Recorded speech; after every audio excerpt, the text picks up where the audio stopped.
Avez-vous remarqué comment, ces derniers temps, vous êtes plongé dans une mer de distractions, incapable de traiter le flux constant d'informations numériques qui nous entoure?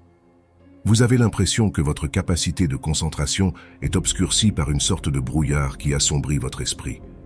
De plus, en passant tant de temps à répondre aux messages de manière compulsive et superficielle, nos compétences sociales se sont considérablement détériorées.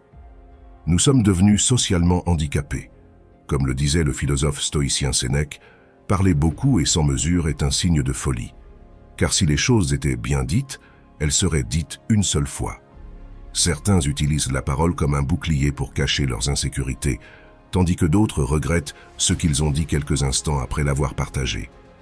Il y a aussi ceux qui se sentent ignorés, ne recevant ni l'attention ni le respect qu'ils méritent lorsqu'ils élèvent la voix en groupe. À cet égard, le stoïcien Épictète nous rappelle « Gardez à l'esprit que ce que vous ignorez est bien plus que ce que vous savez ».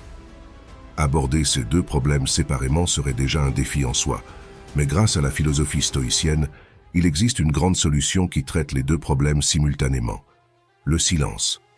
C'est la forme la plus élevée de maîtrise de soi et de discipline, comme le soulignaient les philosophes stoïciens comme Marc Aurèle, qui affirmait « Le silence est l'écho le plus puissant de la vérité ». Il y a quelques mois, submergé par le bruit constant, j'ai décidé de m'engager dans une retraite de silence de 7 jours. Ce fut une expérience qui a radicalement transformé ma façon de vivre.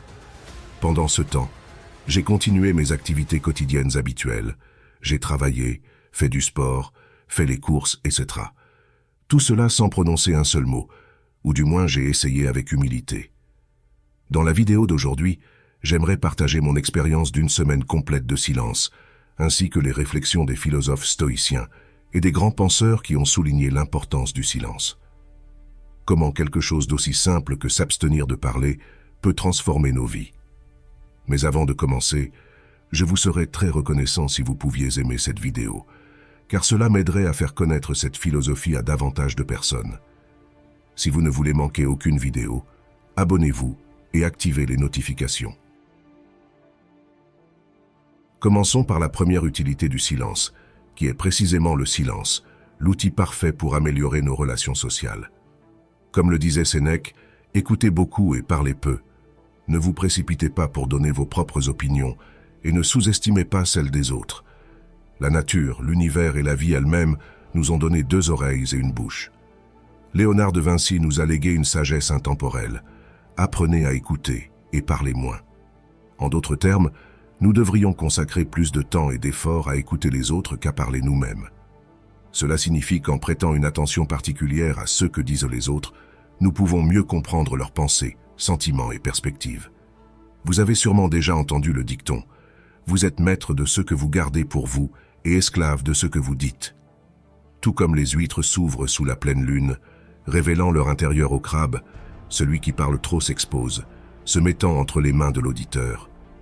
C'est un sort commun pour ceux qui ne gardent pas le précieux don du silence. Dans les négociations, le silence est une clé maîtresse. Comme Sénèque nous le disait, rien n'enseigne autant que le silence. Chris Voss, maître de la négociation selon son ouvrage « Never Split the Difference », l'appelle « silence dynamique ». En insérant des pauses dans le dialogue, il invite l'autre à combler le vide avec ses mots. Cette pratique dépasse le domaine des affaires. Dans les dîners intimes ou les rendez-vous, le silence peut être révélateur, considéré comme un geste qui montre l'attention et la sensibilité, comme le percevaient les stoïciens dans leur quête de vertu.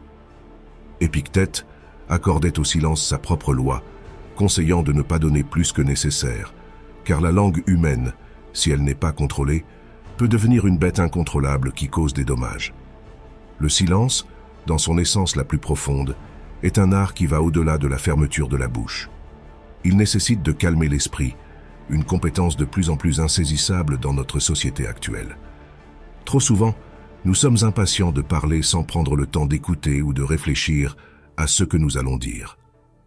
Marc Aurèle nous rappelait « Il vaut mieux se taire et être considéré comme un imbécile que de parler et dissiper les doutes définitivement. » Dans le silence, nous trouvons l'espace pour apprendre et vraiment comprendre les autres. En pratiquant le silence, nous devenons d'excellents interlocuteurs, capables de construire des relations solides basées sur la confiance mutuelle. Nous envoyons constamment des messages et nous sommes frustrés si nous ne recevons pas de réponse immédiate, comme si nous étions des singes sautant de branche en branche. Mais c'est naturel, même si nous le critiquons. Zénon de Citio nous disait que nous cherchons le bruit, parce qu'il nous donne le sentiment de compagnie humaine. Dans les temps anciens, nous avions besoin du réconfort et de l'agitation du groupe pour survivre. Cependant, aujourd'hui, nous sommes plus submergés que jamais par le bruit, atteignant notre concentration mentale. Une citation brillante de Sénèque nous illustrait que l'homme le plus malheureux est celui dont la plénitude de conscience réside d'une manière ou d'une autre en dehors de lui-même. C'est un symptôme de la société malade dans laquelle nous évoluons. Dès le premier moment de la journée, nous nous levons à la recherche d'impulsions, de stimuli externes, comme si nous essayions de combler et de satisfaire un vide en nous. Imaginez à quel point l'image que nous avons aujourd'hui est déshumanisante et décourageante. Vous savez de quoi je parle.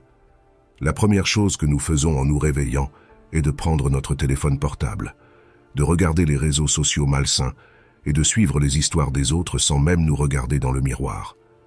Sans aucun doute, cela nous échappe. Ce n'est pas de notre faute. Nous sommes constamment bombardés de messages, de publicités, de notifications et de stimuli numériques. Nous sommes plongés dans une crise d'immédiateté. Nous avons remplacé la profondeur d'écrire une lettre à notre bien-aimé, la chaleur d'appeler notre meilleur ami au téléphone, et le courage de nous approcher de quelqu'un dans une bibliothèque, un métro ou un restaurant. Tout cela a été remplacé par la hâte de glisser sur des profils et d'envoyer des messages superficiels et dénués de sens. Comme le disait Sénèque, la vie est très courte et la tâche de la vie est de l'étendre. La vie s'étend non pas en ajoutant des années, mais en faisant en sorte que chaque jour compte. Tout semble avoir perdu son sens, et c'est pourquoi je vous conseille vivement de ne pas faire partie de cette dynamique. Maudits et toxiques réseaux sociaux, nous sommes des êtres vides et complètement absorbés, sans énergie, sans noyau, sans âme, sans rien. Et chaque jour que nous nous levons, nous cherchons quelque chose d'extérieur, comme si nous dépendions de quelque chose que nous ne pouvons pas contrôler. Et c'est vraiment triste, pour ne pas dire déprimant. Nous cessons de chercher à l'extérieur pour cultiver l'intérieur. Nous cessons de parler pour écouter et apprendre. Nous cessons de participer pour contempler, voir et observer. C'est ce que le silence nous donne. Comme je vous l'ai promis, permettez-moi de partager mon expérience de 7 jours en toute sérénité, avec ses avantages et ses conseils pratiques, tout en essayant d'imiter la vie monastique et l'introspection profonde des moines, qui étaient caractérisés par leur vœu de silence. J'ai imaginé ce que serait l'expérience de maintenir le silence au milieu de nos activités quotidiennes, d'interagir avec la famille, les amis, la partenaire, et même avec les employés du supermarché ou les serveurs. Ce fut l'une des expériences les plus enrichissantes que j'ai vécues.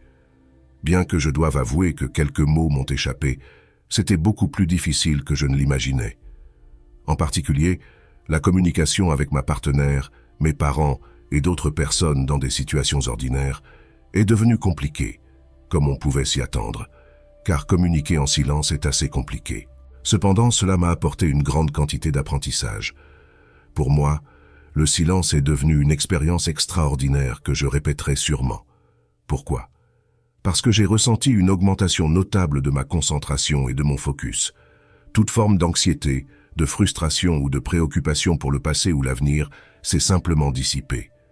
En étant silencieux, j'ai pu avoir un dialogue interne plus profond avec moi-même, ce qui m'a donné une marge de manœuvre et de réflexion pour analyser mes réponses et démêler les schémas de pensée négatifs. Ce sont des réflexions que nous n'avons souvent pas l'occasion de faire lorsque nous parlons, ce qui est toujours fascinant. De plus, toutes sortes d'impulsions superficielles ont perdu de leur force. Pourquoi ? Parce qu'en restant silencieux, j'ai trouvé la véritable capacité de me demander « Est-ce vraiment ce que tu veux ? Ou vas-tu succomber à ce désir ?» Cela m'a sans aucun doute permis d'avoir un plus grand contrôle sur mes actions. Le silence m'a donné la possibilité d'examiner les émotions négatives et les schémas de pensée négatifs que je ne savais pas habiter en moi pendant la journée.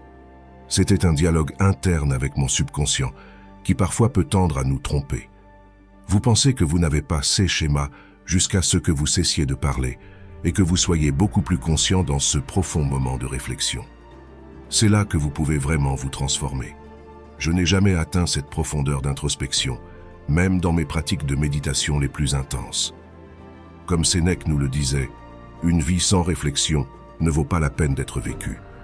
C'était une expérience étonnante et extrêmement enrichissante qui vous arrivera aussi. J'ai été stupéfait par la fréquence à laquelle les gens parlaient simplement pour remplir le silence, oubliant le précieux conseil d'Épictète. Nous avons 2 oreilles et une seule bouche pour pouvoir écouter plus et parler moins. Je restais calme sans dire un mot.